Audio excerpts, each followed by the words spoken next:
Eu vou convidar os irmãos a abrirem a Bíblia no capítulo 4 de Efésios, no versículo 17. A gente vai a partir daí. Foram instruídos segundo é a verdade em Jesus. Quanto à maneira antiga de viver, vocês foram instruídos a deixar de lado a velha natureza, que se corrompe segundo desejos enganosos, a se deixar renovar no espírito do entendimento de vocês e a se revestir da nova natureza criada segundo Deus, em justiça e retidão procedentes da verdade. Por isso, deixando a mentira, que cada um fale a verdade com o seu próximo, porque somos membros do mesmo corpo. Fiquem irados e não pequem. Não deixem que o sol se ponha sobre a ira de vocês, nem deem lugar ao diabo. Aquele que roubava, não roube mais. Pelo contrário, trabalhe, fazendo com as próprias mãos o que é bom, para que tenha o que repartir com o necessitado. Não saia da boca de vocês nenhuma palavra suja, mas unicamente a que for boa, para a edificação, conforme a necessidade, e assim transmita graça aos que ouvem. E não entristeçam o Espírito Santo de Deus, no qual vocês foram selados para o dia da redenção. Que não haja no meio de vocês qualquer amargura, indignação, ira, gritaria e blasfêmia, bem como qualquer maldade. Pelo contrário, sejam bondosos e compassivos uns para com os outros, perdoando uns aos outros, como também Deus em Cristo perdoou vocês. Amém? Olha só. Eu já tinha pregado sobre os primeiros versículos, ou até o versículo 16 do capítulo 4. Naquele dia, antes do aniversário da igreja, nós falamos sobre a unidade da igreja, tá bom? Sobre a unidade da igreja, uma unidade que é realizada por Deus e que nós, como cristãos, temos a responsabilidade de manter. Então, nós mantemos a unidade, né? A gente não atrapalha a unidade, a gente não desgasta a unidade, mas como filhos de Deus, agora a gente mantém a unidade da igreja. E falamos também, né, que cada um de nós, cada um que recebeu Jesus como seu único e suficiente Salvador, professou a sua fé, do jeito que manda a doutrina, fez tudo direitinho, recebeu um presente, que a Bíblia chama de dom, um dom espiritual. E naquele dia nós falamos que todos nós temos um dom espiritual, independentemente de quem somos, independentemente de quanto tempo estamos na igreja, independentemente de qualquer coisa. Porque no dia em que nos convertemos, nós fomos selados com o Espírito Santo e Ele distribuiu a sua graça. A conversão começa quando a gente reconhece os nossos pecados, a nossa pecaminosidade e a nossa natureza pecaminosa. Há palavras muito fortes nas Escrituras aqui. Eu não acho que tem aqui entre nós um ladrão ou um ex-ladrão. Mentirosos assim, que é digno de receber um diploma para pôr na parede, eu sou mentiroso, né? Formado pela escola universitária do diabo, né? Assinado de um lado o diabo, do outro lado a assinatura. Eu acredito que não tenha, né? Mas umas mentirinhas aí, né? Tem, né? Umas mentirinhas tem, né? E aqui está falando para não mentir. Então, agora Paulo vai mostrar as coisas práticas, né? Essa mudança de vida, né? E ele começa nos exortando e lembrando, irmãos, que essa carta foi escrita para crentes, para a igreja. Ela não foi escrita para não crente, ela foi escrita para os crentes, tá? E ele começa falando no versículo 17, aí que eu entro na questão da Bíblia, para vocês me acompanharem, né? Não vivam mais como os gentios, não vivam mais como os gentios. Essa é a primeira coisa que ele vai falar aí, né? Para não viver mais como gentios, porque tinha gente que estava vivendo como gentios. Como que os gentios vivem? E ele fala para a gente não viver dessa forma. Na vaidade de seus próprios pensamentos, obscurecimento de entendimento, ignorância em que vivem. Ou seja, suas mentes estão vazias, seus entendimentos estão obscurecidos e eles vivem na ignorância. E tudo isso, tá? E não é ignorância do jeito que quando a gente briga, não, a gente não briga, né? É só a gente que não é da igreja. Chama, tem um ignorante, né? Ignorante é você. Aí começa a aumentar os palavrões ali, né? Não é esse tipo de ignorância. Está falando da falta de entendimento mesmo sobre o mundo espiritual e sobre a vida com Deus, né?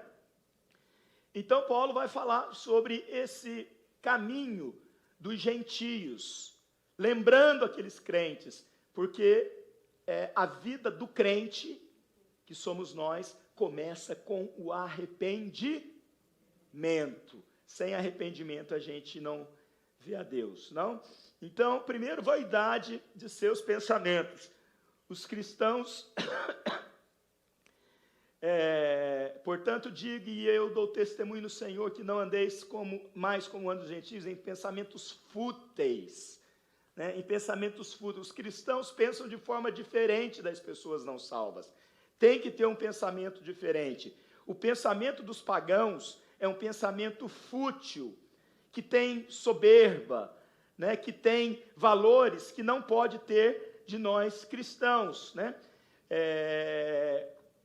E quem não conhece a Deus, não conhece o mundo ao redor de si mesmo. O texto fala desse entendimento obscurecido. E todo conhecimento tem que começar em Deus. Se não começa a partir da ótica de Deus, está obscurecido. Por quê? Porque Deus é o Criador de todas as coisas. Porque Deus é o engenheiro de todas as coisas. Então, se eu não olhar para a vida sob a ótica de Deus, o que eu sou? O que eu tenho? A minha mente, a minha visão obscurecida. Eu não tenho entendimento, né? É isso que o apóstolo fala. Primeiro, anda na vaidade dos pensamentos. Segundo, a mente obscurecida. Terceiro, ele fala, alheios à vida de Deus. Está aí no versículo 18, na parte B. Eu quero que vocês leiam isso na Bíblia, me acompanhando, irmãos, para eu não só ficar citando, né? Tendo o seu entendimento obscurecido, separados da vida que Deus concede. Então, não adianta vir com essa conversa de que todo mundo é filho de Deus, né, de que todo mundo que clama pelo nome de Deus, né, vive com Deus, né, que todo mundo tem um lugarzinho. Não tem. Né, se não passa pela cruz e a gente vai chegar ali, não adianta confessar isso.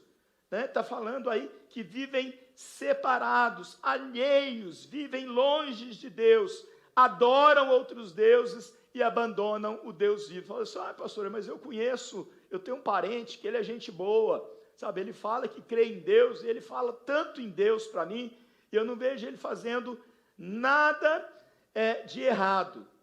Né? A gente não vê, mas Deus vê, e eu não estou falando apenas de fazer no fato, de fazer mesmo, porque às vezes o pensamento só já é um pecado contra Deus. E Deus sabe todas as coisas. Pode ser uma pessoa boa, porque quando a gente fala de não ser crente e olha para a Bíblia como gentil, a gente pensa o quê? No assassino, né? No cara que essas coisas assim. E nem assim, tem muita gente boa que a gente conhece, que fala em Deus, né? Mas tem o entendimento obscurecido, e por mais que fale em Deus, ele não vive com Deus, e ele vive separado de Deus, e eles adoram outros deuses, ainda que não se prostrem diante de outros deuses, adoram outra coisa. Eu repito que sempre falo aqui, que ouvi nesse púlpito da nossa querida irmã missionária Edmeia. que todo ser humano é um adorador. Isso está na nossa essência. O problema é que uns adoram o Deus vivo e verdadeiro, que deve ser adorado, e outros adoram a coisa errada. Mas todos adoram, de alguma forma, o dinheiro, o poder que tem, as posses que tem, a própria família pode se tornar um lugar, um objeto de adoração. Pode se tornar um objeto de adoração. Então, adoração somente a Deus, e se não é isso, são pessoas separadas de Deus. Paulo ainda fala nesse versículo que vive na ignorância. Ignorância. Está relacionado, quem não conhece a Deus, é escravo da ignorância. Quinto, vai falar da dureza de coração dos gentios. Tudo isso está no versículo 18, por causa da ignorância em que vivem, pela dureza do seu coração. Essa palavra dureza, irmãos, ela não é suficiente para expressar o quão duro é esse coração. Então, quando a gente estuda, a gente aprofunda, a gente vai descobrir alguns exemplos que, assim, é mais duro do que uma pedra maciça de mármore.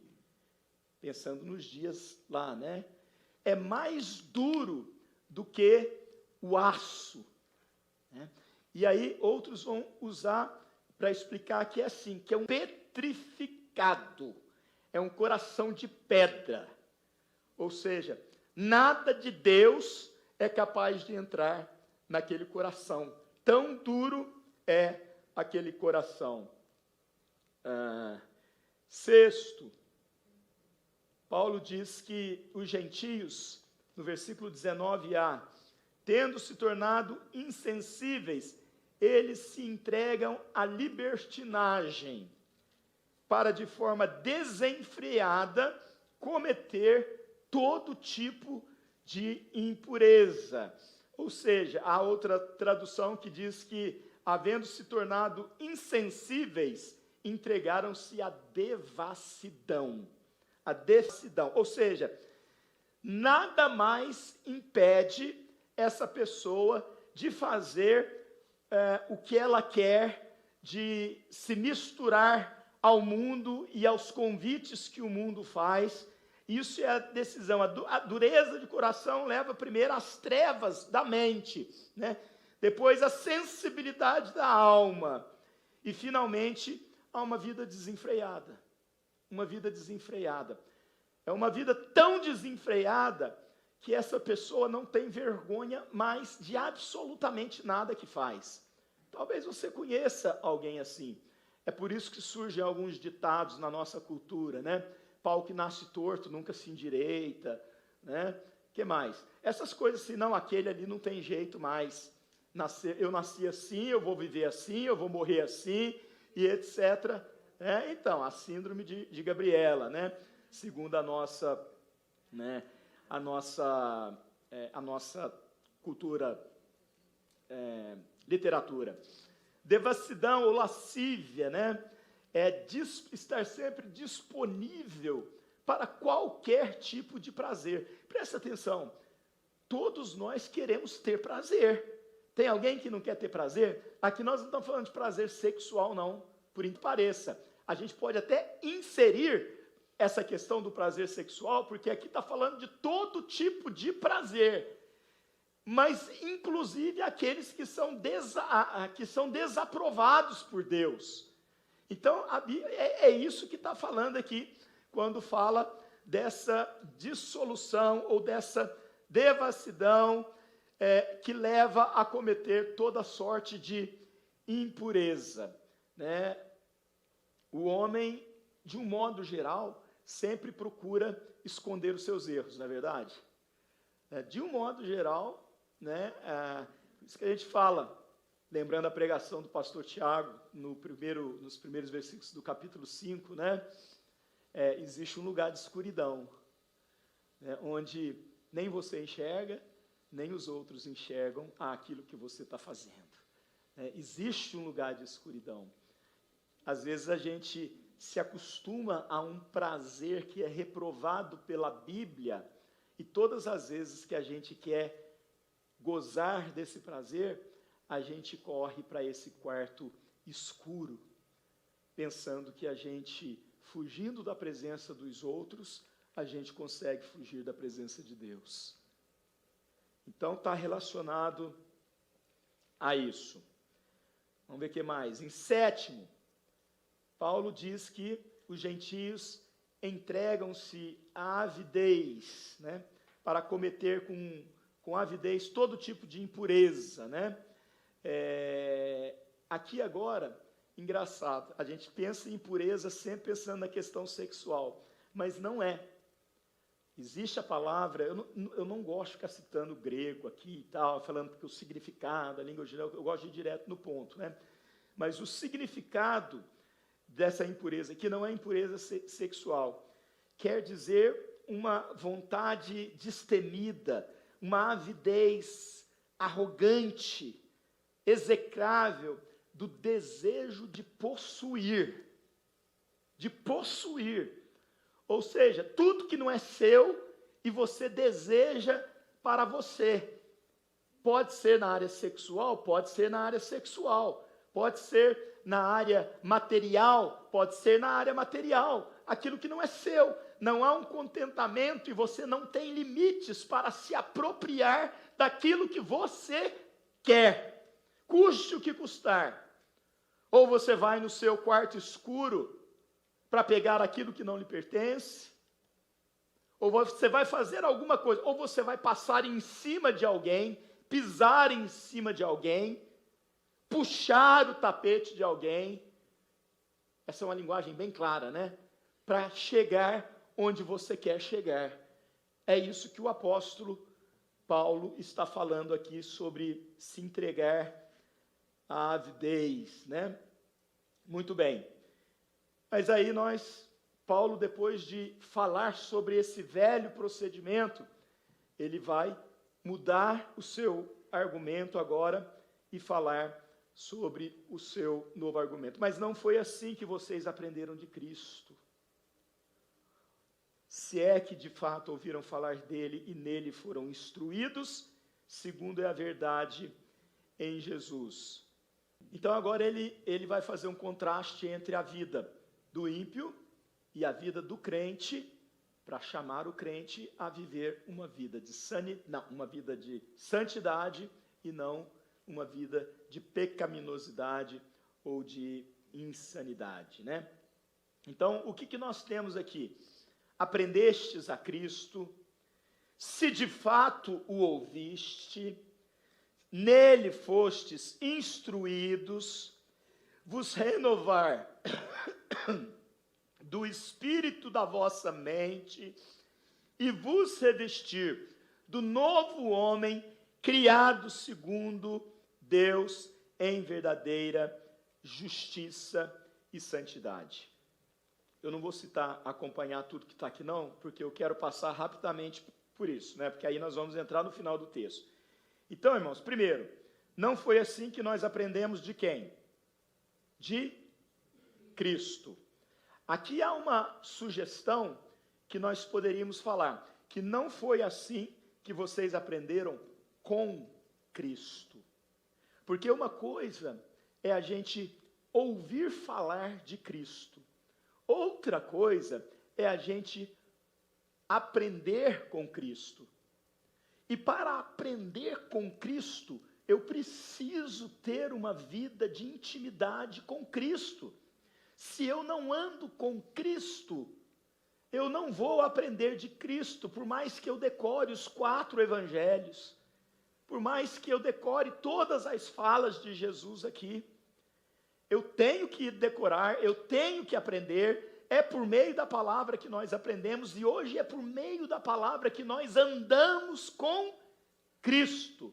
Então, nós, os crentes, andamos com Cristo. Se é que de fato ouviram falar dele, está cutucando ali, né? Está cutucando. Olha aí, gente, será que de fato vocês aprenderam, vocês ouviram falar de Cristo como de fato ele é? Vocês entenderam como é, né? Segundo, é a verdade em Jesus. Presta atenção, caminhar com Cristo, viver com Cristo, é conhecer a verdade, porque Cristo é a verdade. Eu sou o caminho, a verdade e a vida. Se não é com Cristo, ou se não é de Cristo, se não foi com Cristo, não é verdade nesse mundo vil e passageiro que nós estamos inseridos. E que em breve tempo nós seremos recolhidos. E enquanto estamos aqui, nós temos não apenas o privilégio, mas é um privilégio, mas nós temos o dever, a obrigação de viver com Cristo e de ensinar os nossos filhos, as próximas gerações, a viver com Cristo. Porque a nossa fé em Cristo está sendo atacada. Nós estamos sendo questionados. Nós estamos sendo chamados de ultrapassados. E isso às vezes acontece dentro da nossa própria casa pelos nossos filhos. Quanto mais do lado de fora, com quem é gentio, com quem é pagão. Então, nós precisamos absorver essa verdade e não ter vergonha dessa verdade. Assumir quem somos, nos posicionarmos, dizermos: não, eu não concordo, isso está errado, respeito a tua pessoa, vou até orar por você, mas esse teu comportamento é errado, essas suas palavras são erradas, estes seus ensinamentos está errado, porque não é fruto da verdade que aprendemos com Cristo. Crente não pode ter vergonha de Jesus. Crente não pode ter vergonha da igreja. Crente não pode ter vergonha de falar que é crente. Crente não pode ter vergonha de fugir de negócios obscuros para obter vantagens, sejam elas quais forem. Tem que dizer não, porque eu sou crente. Não, porque eu conheço Jesus. Não, porque eu sou servo de Jesus. Quanto à maneira antiga de viver, vocês foram instruídos a deixar de lado a velha natureza. Está falando de tudo isso. Existe uma velha natureza. E essa velha natureza, irmãos, deixa eu falar uma coisa.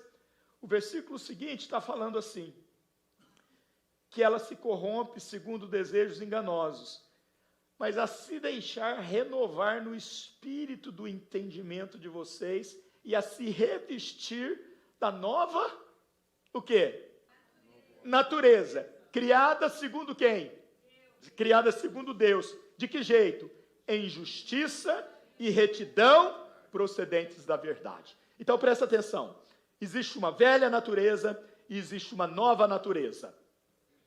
Essa velha natureza, ela foi destruída. Agora presta atenção no que eu vou falar. Parcialmente, porque nós continuamos pecadores ainda e essa velha natureza tem hora que quer assumir o controle da nossa vida de crente. Sabe aquela hora que a gente perde o controle e peca? Sabe? Então, é fruto da velha natureza. Então, que se virou pecado, que se tornou pecado. Né? Mas olha o que está dizendo aqui. E a nos deixar. Você precisa querer. Você precisa desejar. Você precisa buscar isso. Você precisa entender que há uma força contrária aos seus desejos e aos desejos de Deus para a sua vida. E você fala assim, porque se fala a se deixar renovar no espírito do entendimento a vocês e a se revestir dessa nova natureza. Oh, meu Deus. Criada segundo Deus. Agora, olha a comparação que Paulo faz. Cara, esse cara é extraordinário, né?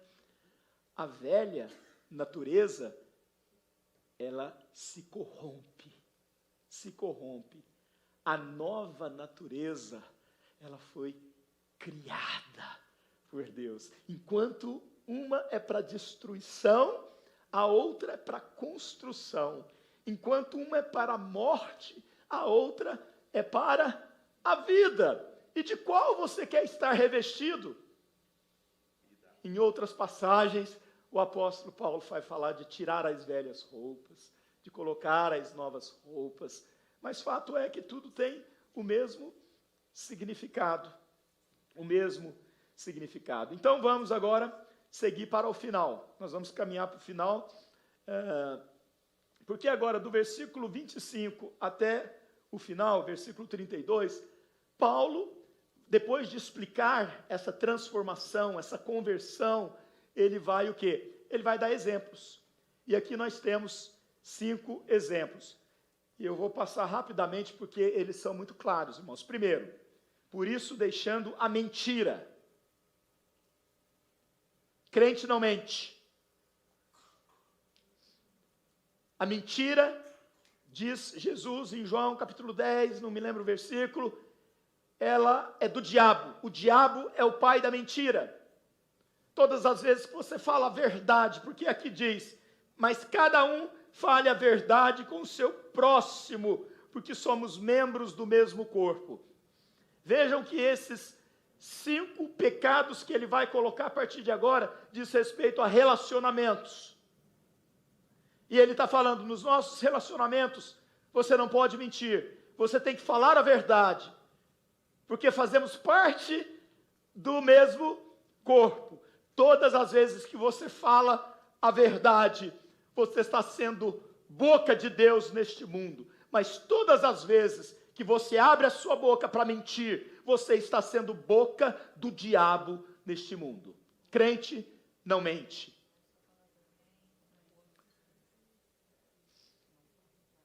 Segundo, fiquem irados e não pequem. Não deixem que o sol se ponha sobre a ira de vocês, nem deem lugar ao diabo. Existem 2 tipos de ira. A ira justa e a ira pecaminosa. Por isso que lá no versículo 31, ele vai colocar aqui, quando ele fala de amargura, ele vai citar novamente. Aqui ele cita uma ira correta. Quem cirou na Bíblia? Jesus. Ele cirou, mas ele não pecou. Ele cirou quando ele foi ao templo e viu que os mercadores estavam fazendo e destruiu todas aquelas coisas ali. A ira de Moisés, quando desce do monte e vê que o povo tinha construído um bezerro de ouro para adorar. São iras justas, porque são iras por causa de comportamentos que são contrários à palavra de Deus. Mas ainda assim, o texto diz, fiquem irados e não pequem. E ele vai dizer, não deixem que o sol se ponha sobre a ira de vocês e nem deem lugar ao diabo. Ou seja, mesmo para essa ira que é justa, porque você não vai pecar, se você não resolver isso, como precisa ser resolvido, vai virar pecado. Por quê? Porque você estará dando lugar ao diabo, para ele entrar na tua vida, para ele entrar na tua mente, para ele entrar na tua casa. Então, até a ira que é justa precisa sair de nós de forma rápida. Você está entendendo?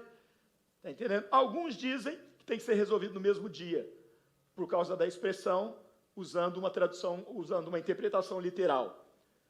Outros dizem que resolva isso o mais rápido possível. Se esforce para resolver isso. Não deixe isso para o dia de amanhã. Não deixe isso crescer, porque senão vai dar lugar ao diabo, e aquela ira que era santa, que era justa, vai virar uma ira pecadora. Versículo 28. Aquele que roubava, não roube mais. Pelo contrário, trabalhe fazendo com as próprias mãos o que é bom, para que tenha o que repartir com o que é necessitado. Ora, evidentemente que naqueles tempos, nós estamos falando de 2000 anos atrás, no mundo pagão, no mundo cheio de gentios, a igreja está no seu início, nós estamos falando do primeiro século da história, existiam muitos ladrões. Hoje também existe, né? Mas não dentro da igreja. E essa carta foi endereçada para a igreja. E Paulo está falando aos crentes, aquele que tinha o hábito, a prática de roubar, não roube mais. Pelo contrário, trabalhe com as próprias mãos. É claro, não é claro, irmãos? Nós todos sabemos disso, né? Mas há uma coisa interessante nesse versículo. Trabalhe com as próprias mãos o que é bom, para que tenha o que repartir com o necessitado. Ou seja, a gente trabalha honestamente, mas não é só para o nosso bem. A riqueza que Deus nos dá, a prosperidade que Deus nos dá, não é apenas para o nosso desfrute pessoal, da nossa família, mas é para que a gente também tenha com quem repartir, acudir os necessitados. Versículo 29, não saia da boca de vocês nenhuma palavra suja, mas unicamente a que for boa para a edificação, conforme a necessidade, e assim transmita graça aos que ouvem. Irmãos, o que sai da nossa boca é coisa séria. Pode não ser para você, pode não ser para os outros, mas para Deus é coisa séria. O que sai da nossa boca é coisa séria. Sabe o que significa esse palavrão aqui? Esse palavrão é o cheiro de uma fruta podre, de um peixe que se apodreceu. Esse palavrão, ao olfato de Deus, cheira como peixe podre. É isso que significa no original.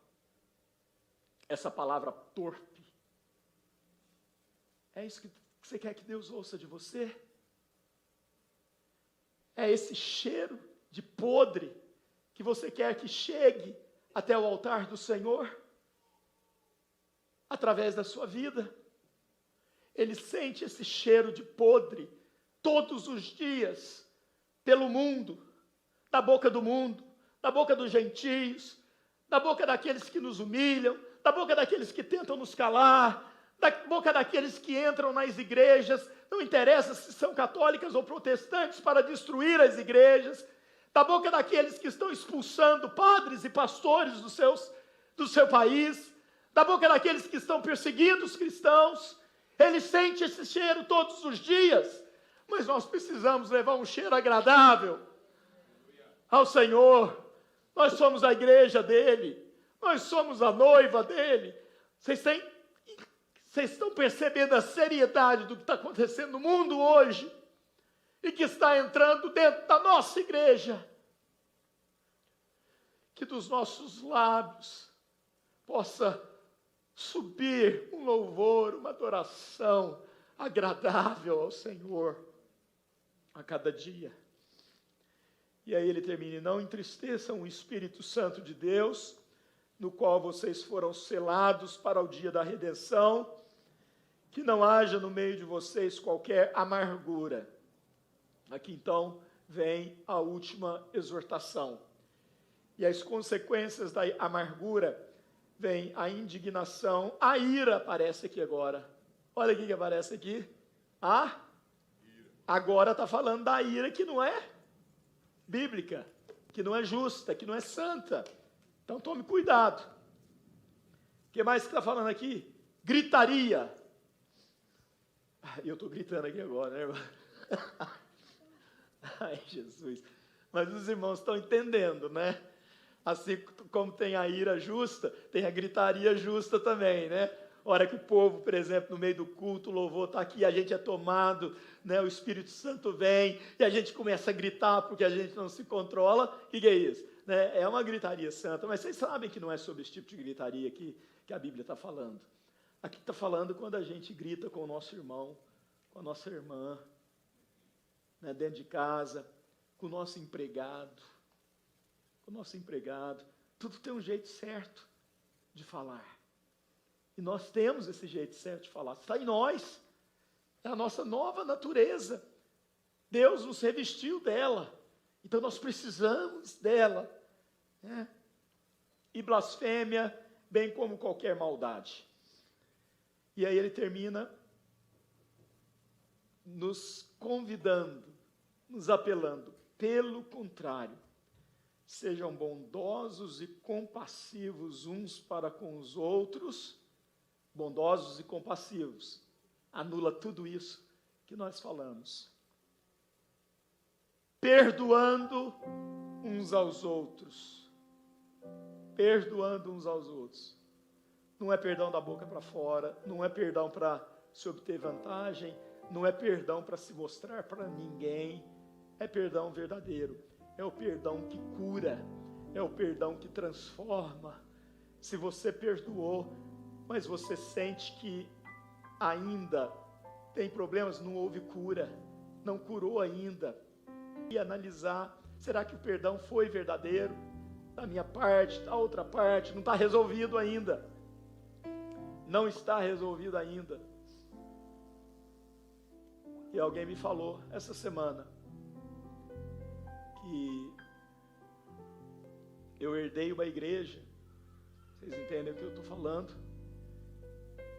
Com muitos probleminhas, com muitas picuinhas entre irmãos e irmãos. Meus irmãos, isso não convém. Aquele que é de Jesus, aquele que é dessa igreja, aquele que é da igreja do outro, isso não convém à igreja de Cristo. Isso, perdão verdadeiro, perdão que cura, que sara, né? Porque ele fala assim, perdoando uns aos outros, como também Deus em Cristo perdoou vocês. Como também vocês. Se você se sente no direito de alimentar essa amargura e de não perdoar, é como se você estivesse dando, mas você não pode fazer isso, você não é capaz de fazer isso, mas é como se você estivesse dando o direito de Jesus olhar para você, não como filho, não como filha, não como uma pessoa transformada, mas como um tio que não se humilhou na presença dele ainda. O que Deus tem falado e nos ensinado como igreja? Primeiro, andar da maneira digna do nosso chamado. Segundo, humildade. Terceiro, mansidão. Quarto, longanimidade. 5, suporte uns aos outros em amor. 6, servir ao Senhor na igreja. 7, não mentir. 8, não roubar. 9, não se irar. 10, não falar palavrão. 11, não ser uma pessoa amargurada. 12, não ficar indignado com coisas que não são justas. 13, não gritar, não usar de gritaria. 14, não blasfemar. Pelo contrário, 15, sejam bondosos, sejam compassivos de novo. 17, perdoem. 18, não se embriague com o álcool. 19, agora são coisas que eu estou escrevendo, porque essa lista não vai terminar aqui, ela vai continuar. Cuidado com a internet. Cuidado com a internet. A internet pode ser uma bênção, mas pode ser uma desgraça na nossa vida.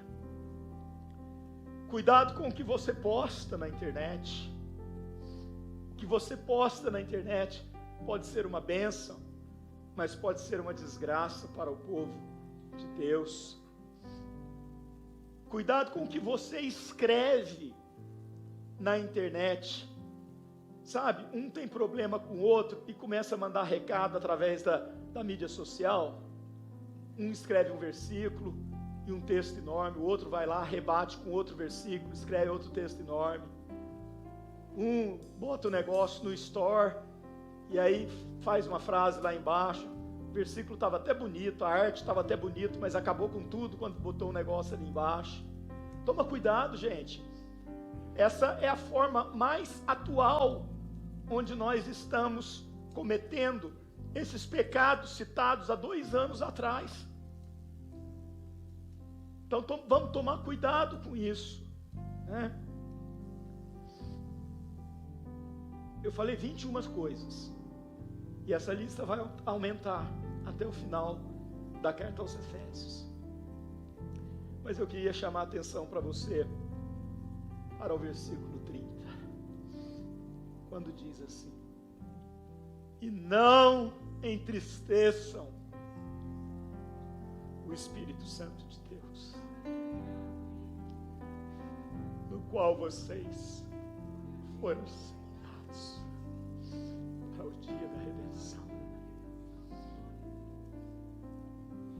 Tudo isso que a gente está aprendendo, irmãos, a fazer e a não fazer, é para que o Espírito Santo, entre aspas, sinta orgulho de quem nós somos, de quem nós viemos a ser. Vocês estão entendendo? Eu não estou aqui como se eu fosse a pessoa mais santa da igreja, dando bronca, não. Eu só estou lendo as Escrituras e falando para vocês o que está escrito nas Escrituras. Mas vamos deixar de ser uma igreja que ouve e não pratica, que ouve, que escuta, mas quando sai da porta para fora já está pronto com a maledicência na ponta da língua, com a raiva daquilo que foi feito, daquilo que ouviu, daquilo que acha que não merecia ter ouvido. Essa é a verdadeira igreja de Jesus. A gente vai ter sim problemas, a gente comete pecados, ninguém aqui é santo o suficiente para não pecar jamais. Isso está lá em 1 João, entendam isso, ninguém é porque só lá na glória que a gente vai ser perfeito, não é verdade?